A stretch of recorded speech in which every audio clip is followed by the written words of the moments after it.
Hey everybody, it's Wednesday Champions League preview. Atletico Madrid against Bayern Munich. We got Man City against Porto, Ajax against Liverpool, and so many more matches. We have James Bench and Jimmy Conrad with the betting and analysis. We have so much to cover. Let's get to it. Qué Golazo Wednesday preview Champions League. We had a full day of action on Tuesday. Now we are looking ahead to Wednesday. We got Atletico Madrid against the defending champions Bayern Munich. We got, what else we got? We got Ajax against Liverpool, Man City against Porto. My God, so many matches, and it can't be just by myself. Jimmy Conrad joins me once again, but this time, oh man, we're so happy. We're so happy to welcome James Bench from London. Bench, how are you, my friend? I'm so good. I'm buzzing from a crazy night. That Man United PSG game was stupid. It was a stupid game of football, and I loved it. That's why we love the game. That's why we love the game. Well, Bench and Jimmy, we are going to dive right in straight away. And let's begin with obviously the key matchup here, the big one, right? The defending champion Bayern Munich against Atletico Madrid with Lucho Suarez. Should be a good one. Jimmy, start with the betting tips and analysis, and then we'll take it from there. Yeah, absolutely. So on William Hill, which is where I like to put on my trunks and swim in the warm waters to find some good value for you guys. Bayern Munich is the relatively heavy favorite at -180. If you want Atletico to win straight up, this game is in Germany. Everybody, it's +450. For me, the value's in the draw, +340. I know it's straight up. I know it's not some crazy prop bet that I found in the deep weeds or anything like that, but +340 for the draw. And I say this because I think that Bayern Munich struggles with Spanish opposition. That's one. But also, I just like what Atleti's got going. I like they thrive in being the underdogs. And I think they're the underdogs in this one. When they're the favorite, like they were against RB Leipzig in the last iteration of the Champions League, they struggled. And now with the addition of Luis Suarez, Joao Felix seems to have a little bit more confidence. Diego Costa, you can see Angel Correa, the guy that wears the number 10, doesn't always play the number 10 position, as it were. He's still busy and trying to find some space. I like that a lot. Plus the vulnerabilities of Bayern are their back line. And then with Serge Gnabry out with COVID and Leroy Sané out with injury, I just think that weakens their attack a little bit. And I think they're ripe to get a draw on this one. Obviously, they've got some star players, Robert Lewandowski in particular. But I love the draw, and I love this value at +340. So Serge Gnabry out with COVID, I think is a big one. Right? I mean, we know how talented Bayern is, but Serge Gnabry, especially in continental competition and knockout stations in key moments, he is the man, right, Benj? I mean, but obviously Bayern still has so many talented players, Lewandowski, of course, and others behind him. How do you see this game, Benj? I think it's really about can Atletico Madrid shut down those Bayern Munich flanks, and it's much easier without Gnabry. I mean, Douglas Costa is a pretty decent backup, but as you say, Serge Gnabry is one of those clutch performers in the Champions League. He comes up big in the group stages, and I think they will miss him an awful lot, a lot more, because it helps having that consistency when other parts of your team haven't quite gelled yet. No one's quite sure who the starting left back is. Has Alphonso Davies fallen out of favour? If not, does he maybe go further up the pitch and you have Hernandez playing deep? Joshua Kimmich looks like the long-term replacement for Thiago, but I don't know if he's going to be, ready to take on that role for tomorrow's game. And then Atleti, even though they've lost some big players, it's just such a system where players can plug in and play. They know what's needed of them. I mean, by all accounts, Lucas Torreira had a fantastic debut, and he's the man that's succeeding Thomas Partey. It's a few Arsenal connections for those of us that are interested in those sorts of things. I'm really, though, intrigued as to how Atleti deal with the flanks. I really like Trippier and Lodi defending those flanks. It's going to be hard, but I'm with Jimmy. I think that they might be able to just sort of spoil this game and get a draw. I don't think it's going to be an easy one on the eye as much as I would like it to. I think it's going to be the polar opposite of PSG, Man United. I think it's going to be tactical. It's going to be the sort of game I say I enjoy, but secretly I wish there were more goals. You make a good point about players like Kieran Trippier. I think he's the kind of player that belongs with Diego Simeone, because Diego Simeone will turn him into something so much more than he could. I mean, anybody can be that. Griezmann was like that, right? So here's my question, though. And I think, Jimmy, this is for you because you also think about this. The midfield, the center midfield for Atletico Madrid can be a little vulnerable. And when things are not going their way, suddenly, for some reason, even though when we're talking about players like Koke and Saul, like the creativity kind of dies away. Yes, Lucas Torreira is now there to try and help support, but he's not a creative sort of move the chains kind of player. And I feel that sometimes Bayern Munich is the kind of team that allows you, like obviously defending champions, amazing, one of the favorites to win it again, but they also allow you to play, especially at the beginning of the tournament. How do you see Atletico doing? Can they steal this one off? Anything more on this team? And we, of course, haven't talked about Joao Felix. Yeah, so what I was going to say, as much as I think that Diego Simeone will help improve players with their defensive acumen and their understanding of how to move individually and collectively, the flip of that is I think he sometimes strips away the magical powers of some of these talented attacking players, most notably the man you just mentioned, Joao Felix, who seems to have been stifled in some ways. He doesn't seem to be playing as free as he did when he was at Benfica to almost be himself. And now he's playing in a system that maybe handcuffs him a bit from doing what he wants to do. And we can look back at that RB Leipzig game in the Champions League. He didn't start. Morata didn't start, and they really lacked any kind of quality or personality. And then Joao Felix comes onto the field and does something by himself. It gets a penalty, and then kind of the game changes from there. He has that type of ability. And I think now with Luis Suarez there, I think that's going to take a little bit of the attention away from Joao Felix having to be the guy game in and game out, and let that go onto Luis Suarez's shoulders, who's used to it. And then Joao can maybe blossom a little bit in a different way. And obviously the advice he's going to get from Luis Suarez is going to be second to none. So obviously those two in particular are going to create some opportunities for you no matter what. Through 90 minutes, something's going to happen between those two. I just worry about where they create. Sometimes it feels very predictable, and I'm sure James would say the same, because they don't have that creative umph that coming out of the middle of midfield. They have it with Carrasco on one side, and they have it with Correa on the other. But Lucas Torreira, Saul's out. He's injured right now. You got Koke in there too. I think they're going to be more worried about Thomas Muller. Thomas Muller is a tremendous player, one of the top players in assists in all of Europe last season.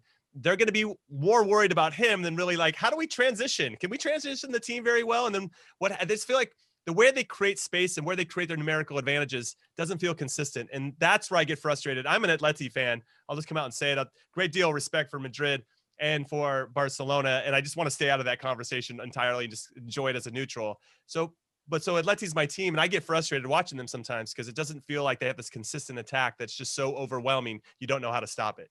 Well, Atletico Madrid has lost 5 of their last 6 Champions League matches against German opposition. So thanks, Luis. Thanks for reminding me. Appreciate it. We'll see if the storyline. I'm just giving you the stats, man. I'm just giving you the stats. Bench, final thoughts on this game. Who wins it? No one. Oh, that's my man. I love you, Bench. Boring. I'm sitting on that fence. Any goals in this one, Bench? Maybe one per team. I feel like Bayern will make one mistake and Atletico will punish them. Bayern will make lots of chances, but they've got to score against Jan Oblak. So 1-1. There you go. What about Jimmy? You gonna go and venture out with a result, or are you just gonna wager? No, I'm gonna say a draw. I think that's the best value there because I think that they're gonna suck it. Yeah, they're gonna suck all the fun out of this and somehow get a result. That's what. Well, listen, Tuesday was horrible for me. I ate a little humble pie, and I'm sure I'll do it again. But I'll go Atletico winning this one. Let's get Atletico Madrid winning this game. Now you jinxed it. You jinxed it now. I got to take this jersey off. Remember what I said on HQ? I'm like George Costanza. Whatever I do the opposite. All right? Like that's exactly what's going to happen. All right, let's move on. Let's talk about another big game. This is a good Wednesday for this one. Ajax against Liverpool. We know about Ajax and how they're not just good in the Champions League, but in their Eredivisie, and of course, just the way that they nurture, develop players. They find talent at a super cheap level, and then they just sell it off, and the system, the philosophy continues. But now they're playing Liverpool, who, had a tough result against Everton, score notwithstanding, because really we're talking about Virgil van Dijk and his absence due to a horrific injury. We wish him all the best, but here we are, Liverpool without Virgil van Dijk. Do they have enough at the back to try and protect against an Ajax team that is surely going to be hungry? Let's begin with you, Bench. What do you see in here with Ajax against Liverpool? I mean, it feels like the obvious story, but sometimes it's the obvious one because it's the right one. Liverpool are without the best defender in the world for the rest of this season, and they don't actually have many other centre-backs to fall down on. I'm just checking, but it looks like Joel Matip is quite possibly out of the trip to Ajax. So You've got a centre-back pairing of Fabinho, who I'd like to see him have a go there, and Joe Gomez, who is fantastic. but a bit, learning his trade, still a bit young. We go back to what Liverpool were like before they signed Van Dijk, and it was a transformative signing. It took them from a top 4 team to a title winner. And, you have some other additions like Alisson, but really Van Dijk was the one that made everyone around him better. And I think these early games are going to be a real struggle for Liverpool in terms of redefining their system, particularly because in attack as well, Van Dijk, his long passing is such an underappreciated weapon. And the other thing is, it's just playing on Liverpool's mind a bit. I don't know if people have seen Gini Wijnaldum's press conference before the game as well. They're talking about the anger that they're feeling about losing Van Dijk. And I understand it, but like, guys, get out of your heads, because Ajax are coming for you. And we know that how good they can be and how fearless they are and how they quite often take advantage of teams that don't know what to expect early in this season. I think this is going to be a really tough one for Liverpool. In the end, when you've got that front three, when you've got Salah, Mane, Firmino, and you've got Thiago as well. I think he's back. He's out as well. But when you've got even that midfield, there's still enough quality to make pay. But Liverpool need to get their heads in the game. And I think it felt like a lot of people around that club went a little bit over the top about Van Dijk. I don't know if you guys have seen some of the crazy stuff that's being said in England or on ESPN. We've obviously there's been such an emotional reaction to it. Like Jordan Pickford should be out as long as the injury's out for. I mean, it was a horrific injury, but it's not like Jordan Pickford woke up that morning saying this is exactly what I'm going to do in a double. We don't have to keep going on about it, but I think that the point that you really bring to town, well, there's two. One is, Liverpool is missing one of the, not just a key component for his team, but just for the overall spectrum of the game as a center back. And it's not like they can replace him with somebody just as good or even close to being good. And the second one that you bring is they're in their heads a lot. Jimmy, apologies because I should have begun with your betting tips. Why don't we go? No, it's fine. No. I think I like the analysis. Sometimes it gives good context or contrast to what I want to say. Well, there you go. I think in this group, because it's Ajax, Atalanta, Liverpool, and Midtjylland. Ajax has to see this game going. I don't think Liverpool are going to be as emotional at any other point in the season than they are right now. They're vulnerable right now. They don't know who they are right now. They've lost a big piece of their identity, somebody who's a rock for them, their captain. And he's gone. And they don't have Alisson in goal. And Adrian hasn't really lit it up as the backup goalkeeper. They just shipped 7 goals the other day with Virgil van Dijk in their team. They just don't seem the same as they were before. And I think that's just part of the challenge of having to maintain success as opposed to trying to climb and go get it instead, which is what they were doing for many years. And there's going to be a drop off there. Ajax has got to be licking their chops. This is a good chance for them to do it, especially at home in Amsterdam. They have a young player, 20-year-old Mohamed Kudus, who has a goal and 3 assists. I think he's a very, very good player, somebody to look out for in this one. For me, though, because you can't sleep on the front three of Liverpool at any point, anytime, the best value that I could find for you guys on William Hill was plus 100, Sadio Mane scoring anytime. You could get him at plus 400 to be the first goal scorer, but I think just to be safe, plus 100 is good value. You put 100 to win 100, and I like that one a lot because Sadio Mane is one of my favorite players. He's so good. Yeah, that's a really good one. Sadio Mane to score at any time. That's a good plus 100. Yeah, I like it. You mentioned Mohamed Kudus. I like him as well. He's kind of like he plays right behind the striker, sort of false nine-ish. Really good player. And then the other one, of course, that I think that people got to remember is Dusan Tadic on one side and David Neres on the other one. But this is an Ajax side that just won 5-1 in the league this weekend. Like they feel confident, they feel good, and you know what you're getting with them. They're just a really good, well-managed team that will probably take advantages of clubs that are mentally maybe somewhere else. I don't think that Liverpool's going to go in there and not be focused. That's not what I'm saying. But to both your points, is there too much sort of at stake mentally for Liverpool bench? Do you think that if you're going to try and beat Liverpool, it's kind of now? It's now, absolutely. I mean, I'm going to keep bringing up that Villa game as well because I know my host wants to hear about it. They're struggling to execute some of their basics at the moment still, even with Van Dijk in the team. We saw that suicidal high line without the high press to go with it. Now, do all those trigger movements still work when there's so many key components missing? And any mistakes that they make this time, it feels like not only do they not have a goalkeeper that will bail them out, they have one that's going to heighten any errors. I'm I completely agree. This is the moment to get Liverpool. Equally, you know what Jurgen Klopp is like. He will know that. He knows all about the value of emotions, and I'm certain he will look to turn this Van Dijk injury into a rallying cry for this season. Just on Ajax as well, I'm really looking forward to seeing Quincy Promes. He's been sort of a talent that has had his ups and his downs, but it feels like one of the things that Ajax have done well, and we don't always credit them for, is rehabilitating players that are in their late 20s, whereas they used to be just a load of superstar kids. And Quincy Promes, I think, could be really interesting, his battle with the Liverpool fullbacks. Yeah, that's going to be a good one. Let's stay in the group. Atalanta against Midtjylland. Atalanta, for me, I love them so much, and I'm not the only one. We know exactly what they're going to bring. You know, Gasperini's side just wants to punch you in the face every single time. But Midtjylland is a super interesting story. I actually talked to the manager, Brian Prisky, and their captain, Eric Sviatchenko, and first of all, they're owned by the same owner of Brentford, Matthew Benham, who won his money through smart odds and gambling. So they're very data centric, but they're also a family oriented team, some very humble, very united, and they're ready to cause a stir. I mean, you never know. It might not happen in this game, but they're trying to tell you this is our debut. We're only 21 years old as a club, but we want to make a statement, and you never know what could happen. Is there anything there, Jimmy, in that game? Atalanta against Midtjylland. We love Atalanta. I mean, Midtjylland's got to be worried, but can they even nick a point, do you think?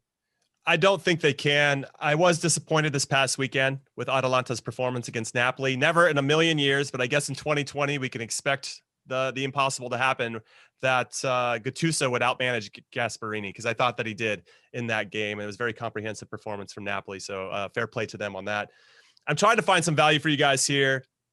It's tough. I think some of it is you have Papu Gomez. He can score anytime, plus 120. That's not the worst ever, because they're going to get a lot of chances. With all due respect to Midtjylland, I'm going to see it very similar to Ferencváros today against Barcelona. It's going to be very hard. I mean, they might have that one chance that maybe gives them the early lead, and then Atalanta's like, okay, we're going to turn it on now and just score 17 goals on you, just very similar to what Barcelona did. And so that's what I like to see. And so I'm going to try to find some stuff. The first goal scorer, Duvan Zapata, plus 330 or 333.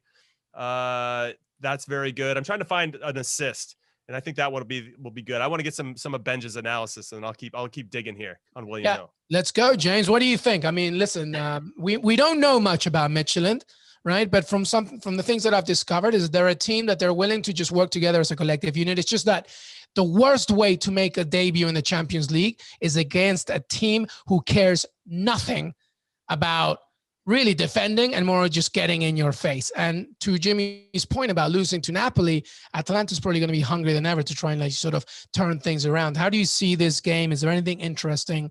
Definitely from a neutral perspective. Well, look, there's always something interesting when Atalanta are on the pitch. I hadn't seen much of them until last season's Champions League, and they're just one of those teams where you kind of think, throw the notepad away, just sit back and let this beautiful footballing madness rush over me. I mean, obviously you've had plenty of experience with Midtjylland. One thing I know from covering their sister club Brentford is these are smart people who will have been preparing for this for a very long time. Will be prepared not just for the Champions League, but for this game against Atalanta, and they will have Atalanta analysed to the nth degree. I don't know if there's a plan you can come up with if you're Midtjylland to stop Atalanta, because it is just a wave of attacking energy and direct football. But I'm really intrigued to see them have a go. I think this might be one that I have to watch, actually, just because it's it's one of those games you don't get in Europe anymore, where you still have this team that's a bit new. I think Atalanta are still, for a lot of European people, we've not seen a huge amount of them outside of Italy, and they're still catching our eye. And seeing them against a real unknown, it's going to be quite a fun game. Yeah, and let's not forget, before we get to Jimmy, let's not forget, listen, we're talking about Atalanta and how great they're doing and whatever. We have to remember that this is a team that has the budget of a mid-table side in the Championship. It's not like we're talking about a Man City or a Liverpool, or because they're so good and in your face, that they don't also have a sort of Cinderella story. So it's two good sides, well owned, well managed, and just to see what happens. Jimmy, did you find anything on that one? I did. I think I don't think Midtjylland's going to score. You know, I thought they did really well in the Champions League qualifying. They were at home playing against Slavia Prague. They gave up a goal very early in that one and then came back to score 4, 3 of them very late after the 80th minute. And I think that's when Slavia Prague just kind of opened it up and then they just scored a bunch of goals there, which is so the score is a little bit misleading. I think they have a tough time to score. I don't think they've faced anybody like Atalanta in quite some time. So I think Atalanta only being the only team to score is plus 195, which actually is pretty good value.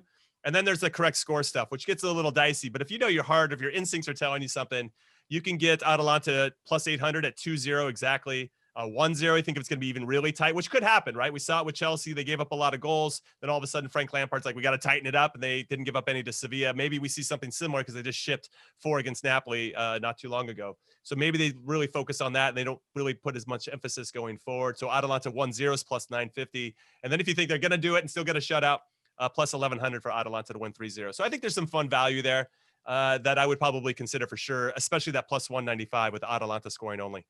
There you go. Before we go to Man City, Porto, let's talk about Gladbach. I mean, we've talked a lot about them. Our good friend JJ really likes them. Very well managed Bundesliga side, playing against Inter Milan, of course, the finalist of the Europa League. And of course, just lost the Milan derby this past weekend, but we know how good they are and how talented they are. Jimmy, what do you have for us in that game? Gladbach is very well liked and very well respected.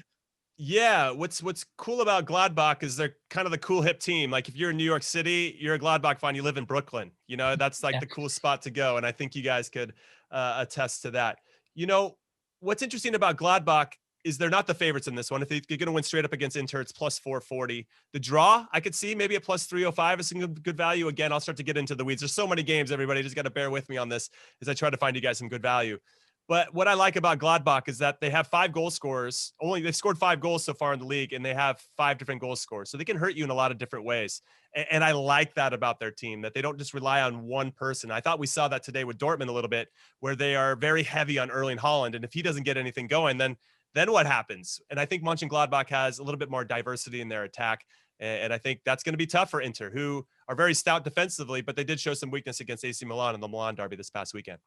Anything on this game, James? Who do you like? I mean, Inter Milan, we know how good they are, but like Jimmy said, the Williamsburg of the Champions League, Gladbach is in here trying to cause some damage. Marcus Thuram, Lilian Thuram's son, is in, such a big fan of not just their team, but their system as well. They play very smart, neat stuff. Him and Alassane Player up front. There's 2 quality forwards there, and I think this Inter defense, particularly and we were talking about this before the Milan derby, the injuries are piling up, and I know this is cliched, but eventually these things become cliche for a reason. This is Antonio Conte. It's the Champions League. He's not got a hope in hell. He does this every single year. He's going out in the group stage. Maybe it's like Sevilla. Maybe he just can't help himself but gravitate towards the Europa League. But I mean, there is something quite odd about Conte in this competition. He's had a Chelsea team that you would think would be perfectly set up for cup competitions. He had that great Juventus team. Admittedly, it was never going to get to the heights it got to in later years because he was there at its birth. But the fact that it never ever clicks just makes me think, and the fact that Conte's so particular, so obsessive, and he really wants to win Serie A, doesn't he? Yeah. It just makes me think, is there something? Is there just something that about the Champions League and him that it's just not going to click? I think I went for them in our bold predictions. I went for them to not make the knockout round for that very reason. Admittedly, my predictions are looking a bit stupid when I said that Man United not qualifying wasn't a bold enough prediction. But yeah, Conte and the Champions League, I know it's lazy punditry, but it feels like something that is a real thing. Sometimes laziness really just hides itself as truth. And, maybe that's what's going to happen. I mean, listen, the statistics to this one leading up to this game are kind of conflicting because Gladbach have only lost 2 of their last 15 games against Italian opponents in European competition. But Inter have lost 5 of their last 7 UEFA Champions League games against German opposition. So something has to give. And maybe just because of the vulnerability at the back for Inter Milan might be just a bigger factor as opposed to Gladbach just being, giant sized by a talented Inter Milan team. Maybe Gladbach takes this one. Any final thoughts on that one before we move on? I just think you can't sleep on Romelu Lukaku right now. Of course. He continues. How can we talk about this game and not mention Romelu Lukaku? I just think his partnership with Lautaro Martinez as well. I like the emergence and continued evolution of Barella, the number 23 for Inter, who's starting to really show what his quality is for both club and country. I think when Hakimi starts to get more comfortable out on the right side under Conte and Perisic starts to reassimilate back with his old team after he spent last season winning the Champions League with Bayern Munich. Kolarov, if you can just stay on his feet and not kick people and make bad defensive decisions, I think he'll be a welcome addition as well. I think they got the guys. Now that he's got to get them healthy, especially on the defensive line. If they can do that, they've got everywhere else covered. They got a good goalkeeper in Handanovic. And I like this to be a tough game for them because, to Benja's point, Conte just seems to make these games difficult. They don't need to be difficult, but somehow he finds a way to make them difficult. And this might be one of those things that Conte is just snake bit. He's going to be like the Zlatan of managers. He's obviously clearly a world-class manager, but can't seem to win a Champions League. Yep. Let's move on very quickly. Lokomotiv Moscow against RB Salzburg. Jesse Marsh returns to the Champions League. We talked to Brendan Harrison for CBS Sports. He'll be there in January, but this is a good team once again. Very quick betting tips on this one, Jimmy, before we go to Man City Porto. Yeah, I would say that the number one guy to look at RB Salzburg is going to be the big player that you maybe haven't heard of yet, but you will at some point. His name is Patson Daka. He's their striker up top. He is tremendous. They had a friendly against Liverpool, and yes, it's only a friendly, but it happened just 2 months ago, and he scored a brace in the first 15 minutes, and that was with Joe Gomez and Virgil van Dijk holding it down. Now, obviously, the defense has been a little leaky since then, so maybe that was a trend that Jurgen Klopp should have been paying attention to, but this guy's tremendous. So if you have him, and I think Salzburg's going to win, so if you have him scoring, both teams to score, and Daka to score as well, that's plus 260. I really like that bet a lot. Yeah, I'm also a very big fan of Hungarian Dominik Szoboszlai. I think he's fantastic. You're not the only one. Very good. A lot of talent. Bench, let's start with you on final game. Man City against Porto, at least the final game that we're going to talk about here. Manchester City against Porto. A lot to talk about because Porto can be tricky because they're full of confidence and they're full of swagger, but they're also vulnerable at the back, which is kind of the same thing about Man City. So especially in the Champions League, Pep Guardiola is still looking to win a Champions League without Lionel Messi, still looking to try and get that win for Manchester City. How do you see this game, the opener for Man City against Porto? See, I don't buy that they're going to be vulnerable at the back anymore. Now, there may be some teething problems, but Ruben Dias, even in the first game, looked a really solid centre-back. Nathan Ake is a great investment. And Kyle Walker looks back to his best. And Aymeric Laporte was kind of in and out of the team last season. So at the very least on paper, they've kind of fixed that big defensive problem. And I went for City as Champions League winners because if you fix that defence, well, everything in front of it is brilliant. It's an engine that is still ticking along. It's maybe not quite as joyous as it was, in seasons 2 and 3 of the Guardiola era, but still there's that obsession with the Champions League. I think it means more to them even than getting back the Premier League, and just so many options they can throw at this Porto team. City have made a habit as well of just cruising through these groups, rarely getting out of second gear, winning 5 and drawing 1 of their games. It's a really quality team. It's a versatile team. We saw on Saturday Pep Guardiola played. I don't know what formation it was. There's a mass of players with a load of false attacking midfielders, false nines, false fullbacks. I think there was about 6 players ganging up on Kieran Tierney at one time. It's really interesting. I think these guys are going to be really good this season. I know we've had our fingers in the fire with City before, but I like the look of them. I like the look of this group. I think they're going to go far this year. Jimmy, what do you see here? Betting tips, analysis? Well, yeah, I'll get to those in a second. I just want to say that I agree with Bench. I think Man City has strengthened the defense. I think Laporte, even when he played for Lyon in the Champions League, I remember getting pretty critical of him. I thought they were playing a high line and taking big risks when they didn't need to. And I did want to commend them because I thought they really locked it down against an Arsenal team who came in with a lot of flavor, a lot of momentum, a lot of enthusiasm for their attack and how Aubameyang was playing and all this. And I think they gave up one good chance to Saka, and Ederson ended up making the save. I like what they're doing right now. It seems in some ways kind of the trend. Get your team shape right. And I think Pep needed to do that. I think he got away with it. Maybe got a little spoiled because his front players were so good. Their high pressing was so good. They didn't have to worry about the back line as much, but it cost them last year. And they made some amends. And they just got some good, hardworking guys. They don't necessarily aren't the best passers of the ball, which is where I think Laporte's specialty really is.